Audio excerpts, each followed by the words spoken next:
ಮದುವೆಯಾಗಿ ಯುವತಿಯರಿಗೆ ವಂಚಿಸೋದೇ ಬಿಸಿನೆಸ್. ಯುವತಿಯರನ್ನ ಮದುವೆಯಾಗ್ತೀನಿ ಅಂತ ನಂಬಿಸಿ ವಂಚನೆ ಮಾಡ್ತಿರುವಂತಹ ಪ್ರಕರಣ ಬೆಳಕಿಗೆ ಬರ್ತಾ ಇದೆ. ಮ್ಯಾಟ್ರಿಮೋನಿಯಲ್ಲಿ ಪರಿಚಯ ಆಗಿ ಹಣ ಪೀಕಿ ಕೈ ಕೊಡುವಂತಹ ಭೂಪ. ಮುಂಬೈ, ಉಡುಪಿ, ಬೆಂಗಳೂರು, ಕಾರ್ಕಳದಲ್ಲಿ ವಂಚನೆ ಆಗಿರುವಂತಹ ವಿಚಾರ ಬೆಳಕಿಗೆ ಬರ್ತಾ ಇದೆ. ನಂಬಿಸಿ ವಂಚಿಸ್ತಾ ಇದ್ದವನನ್ನ ಬಂಧಿಸಿರುವಂತಹ ಮಂಗಳೂರು ಪೊಲೀಸರು. ಕಾವೂರು ಮೂಲದ ಸುಶಾಂತ್ ಪೂಜಾರಿ ಬಂಧಿತ ಆರೋಪಿಯಾಗಿದ್ದಾನೆ. ಸುಶಾಂತ್, ಅಂಕುಶ್ ಅಂತ ಬೇರೆ ಬೇರೆ ಹೆಸರುಗಳಲ್ಲಿ ಪರಿಚಯವನ್ನ ಮಾಡಿಕೊಳ್ತಾ ಇದ್ದ.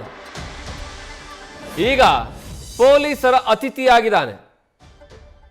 ನೀವು ಫೋಟೋದಲ್ಲಿ ನೋಡ್ತಾ ಇದ್ದೀರಲ್ಲ, ಇವನು ಭಾಸ್ಕರ್ ಆರೋಪಿ. ಮದುವೆ ಆಗಿ ಯುವತಿಯರಿಗೆ ವಂಚನೆಯನ್ನ ಮಾಡ್ತಾ ಇದ್ದ. ಹಾಗಾದ್ರೆ ಈ ವ್ಯಕ್ತಿ ಲಾಕ್ ಆಗಿದ್ದು ಹೇಗೆ? ಸುಶಾಂತ್ಗೆ ಮುಂಬೈನಲ್ಲಿ ಮದುವೆ ಆಗೋದಕ್ಕೆ ಒಬ್ಬ ಸಹಕರಿಸ್ತಾನೆ. ಮುಲ್ಕಿ ನಿವಾಸಿಯಾಗಿರುವಂತಹ ಭಾಸ್ಕರ್ ಎಂಬಾತನನ್ನ ಪೊಲೀಸರು ಬಂಧಿಸ್ತಾರೆ. ನವ ಮುಂಬೈನಲ್ಲಿ 2025 ಫೆಬ್ರವರಿ 2ನೇ ತಾರೀಕು ಓರ್ವ ಯುವತಿಯ ಜೊತೆಗೆ ಮದುವೆ ಆಗತ್ತೆ. 2025ರಲ್ಲಿ ಮುಂಬೈ ಯುವತಿಯನ್ನ ಮದುವೆ ಆಗಿರುವಂತಹ ಸುಶಾಂತ್ ಮದುವೆ ಆದ ಯುವತಿಯಿಂದ ಹಂತ ಹಂತವಾಗಿ ಹಣವನ್ನು ಪೀಕಿಸ್ತಾ ಇದ್ದ.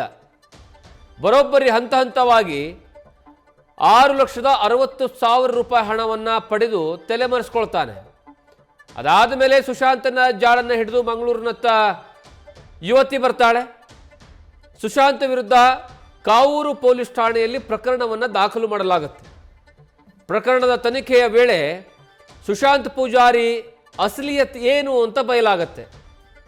2021ರಲ್ಲಿ ಉಡುಪಿಯ ಯುವತಿಯೊಬ್ಬಳನ್ನ ಮದುವೆ ಆಗಿರುವಂತಹ ಸುಶಾಂತ್ ಉಡುಪಿಯಲ್ಲಿ 2 ಯುವತಿಯರನ್ನ ಮದುವೆಯಾಗಿ ಹಣ ವಸೂಲಿಯನ್ನ ಮಾಡಿರ್ತಾನೆ. ಅದಾದಮೇಲೆ ಮುಂಬೈನಲ್ಲಿ ಮತ್ತಿಬ್ಬರನ್ನ ಮದುವೆಯಾಗಿ ಅಲ್ಲಿ ನಂಬಿಸಿ ಹಣವನ್ನು ಪಡೆದು ಮೋಸವನ್ನು ಮಾಡಿರ್ತಾನೆ. ಕೇವಲ ಇಷ್ಟಕ್ಕೆ ಸೀಮಿತ ಆಗೋದಿಲ್ಲ, ಅದರ ಜೊತೆಗೆ ಬೆಂಗಳೂರಿನಲ್ಲಿ 2 ಯುವತಿಯರನ್ನ ಮದುವೆ ಆಗುವಂತಹ ಭರವಸೆಯನ್ನು ಕೊಟ್ಟಿರ್ತಾನೆ. ಬೆಂಗಳೂರಿನ ಯುವತಿಯರಿಂದಲೂ ಸಹ ಹಣವನ್ನು ಪಡೆದು ವಂಚನೆಯನ್ನು ಮಾಡಿರ್ತಾನೆ ಸುಶಾಂತ್. ಕಾರ್ಕಳದಲ್ಲಿ ಒಬ್ಬಳನ್ನ ಮದುವೆ ಆಗೋದಾಗಿ ನಂಬಿಸಿ ಹಣವನ್ನು ಪಡಿತಾನೆ. ಹೀಗೆ ಸಾಲು ಸಾಲು ಹುಡುಗಿಯರಿಗೆ ಮೋಸವನ್ನು ಮಾಡುವಂತಹ ಕೆಲಸವನ್ನ ಒಂದು ಪುಣೆ, ಬೆಂಗಳೂರು, ಮಂಗಳೂರು ಈ ಎಲ್ಲ ಕಡೆಗೂ ಸಹ ಯುವತಿಯರನ್ನ ನಂಬಿಸ್ತಾನೆ. ಅದಾದ ಮೇಲೆ ಪೊಲೀಸರ ತನಿಖೆಯ ಸಂದರ್ಭದಲ್ಲಿ ಎಲ್ಲವನ್ನ ಸಹ ಈ ಸುಶಾಂತ್ ಪೂಜಾರಿ ಒಪ್ಕೊಳ್ತಾನೆ. ಆ ಮೂಲಕವಾಗಿ ಬರೋಬ್ಬರಿ ಮುಂಬೈ, ಉಡುಪಿ, ಬೆಂಗಳೂರು, ಕಾರ್ಕಳ ಈ ಎಲ್ಲದರ ಮಾಹಿತಿಯನ್ನು ಕಲೆ ಹಾಕುವಂತಹ ಸಂದರ್ಭದಲ್ಲಿ ಒಟ್ಟು 7 ಜನ ಯುವತಿಯರಿಗೆ, ಹುಡುಗಿಯರಿಗೆ ಮದುವೆ ಆಗಿ ಹಣವನ್ನು ಪಡ್ಕೊಂಡು ಅದಾದ ಮೇಲೆ ಅವರಿಗೆ ಮೋಸ ಮಾಡಿರುವಂತಹ ವಿಚಾರ ಈಗ ಬೆಳಕಿಗೆ ಬಂದಿದೆ. ಸ್ಪೆಷಲಿ ಬೆಂಗಳೂರಿನಲ್ಲಿ 2 ಯುವತಿಯರಿಗೆ, ಮಂಗಳೂರಿನಲ್ಲಿ 2 ಯುವತಿಯರಿಗೆ, ಅದಾದ ಮೇಲೆ ಕಾರ್ಕಳದಲ್ಲಿ 1, ಉಡುಪಿಯಲ್ಲಿ 2.